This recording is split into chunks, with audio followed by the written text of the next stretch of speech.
Segun's world changed when he arrived in New York. The chilly air matched his heavy thoughts. The weight made his head drop, too heavy to lift. At his new apartment, he closed his eyes, taking in the move, new job, $57,000 salary, pressure to succeed, and unresolved mess back home. Elsewhere, the killer wrapped his hands around a man's neck, pressing hard against his Adam's apple. He never nicknamed his kills. As he jerked upward on the man's throat, cutting off his air, he asked him for a nickname. The man looked confused. The killer asked, "What color is a rose?" The man replied, "Red." The killer tightened his grip as the man gasped and looked up, life slipping away. Back in the city, Segun arrived at Newsline 24. He met producer Maya James, who explained task processes. She informed him of a new crime scene he'd be covering in 2 hours. Segun looked straight ahead as she spoke, stunned. Still looking straight, he asked who would be joining him, given he was on the job less than 20 minutes. Maya gave him the assignment.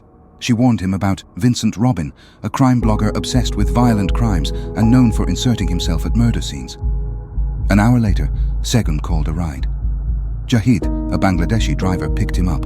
He was talkative. At one point, Jahid turned fully around to look at Segun as he talked, making Segun think, "This is worse driving than Nigeria." Jahid asked about his TV experience. Segun admitted he'd been on air a few times. Jahid recognized him from a news story in Lagos about rare killings. They exchanged numbers and agreed to meet again. At the crime scene, Vincent was already there. He talked too much and seemed to know too many details. Vincent told Segun he made a living catching killers and considered himself the best blogger in town. Segun asked him not to cover his assignments. Vincent leaned in, reeking of alcohol. "If you're ever open to an interview, let me know. And remember, always watch your back." Segun delivered the report confidently, despite feeling uneasy about the assignment. After the news segment ended, Segun called his boss in Lagos, who told him a senior detective had reopened Zainab's case.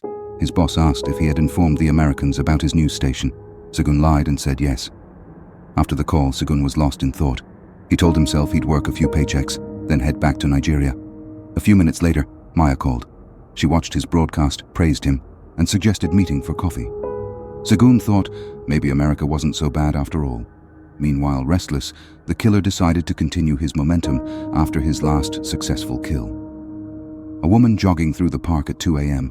was a perfect victim. He grabbed her neck from behind, causing her brain to shut down before she realized. Later that night, as Vincent typed on his computer, he suddenly froze. Then he smiled. He had found what he was looking for.